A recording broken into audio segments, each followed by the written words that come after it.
Hello everyone. Most of you may have seen this video, or at least seen the incident covered on the news, showing a Russian Su-34 crashing into a building in Russia. Now, before we get into the geolocation, I just want to say that this is becoming a bit of a trend now. In the past few weeks we've seen a number of Russian aircraft crashes.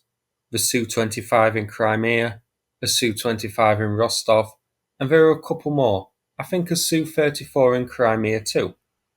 I think the likely reason for this is that these aircraft have been flying now since February.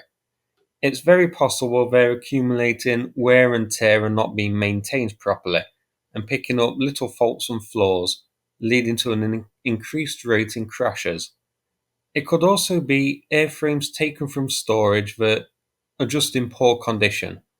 But since the Su-34 is a modern aircraft entering service in 2014, I find that unlikely here. It's likely they just aren't being maintained properly between missions, leading to a much higher crash rate. So Oryx has this one listed as the 16th Su-34 visually confirmed as lost so far, with one additional Su-34M variant. That's an extremely high number for a modern airframe in a modern conflict.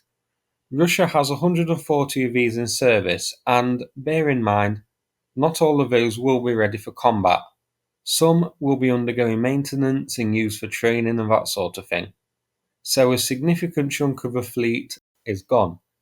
Part of that could be the reason which we saw yesterday, MiG29s being removed from storage to cover the losses of other, more modern airframes. Now the geolocation. This took place here. The crash site marked on the map. Zoomed out, we can see this is near a Russian city called Yeysk. We can also see the airport to the left. This is a mixed civilian and military airport, home to the 959th Bomber Regiment, which used to have Su-24s and L-39s, which were switched to Su-34s earlier on during the war. It's also home to at least one A-50 airborne early warning aircraft, shown in this satellite photo from March.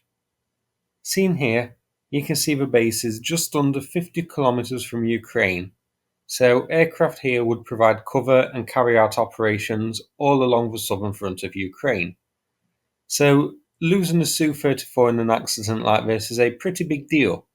These are, like I mentioned, very modern aircraft. They're one of the best ones which Russia has got. They only have 140 of them, and possibly more important than but needless to say, Russia lost a very valuable, very important airframe, which has now been removed from operations.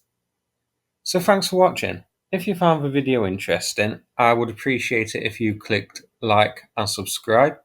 That'd be great. Thanks again, and take care everybody.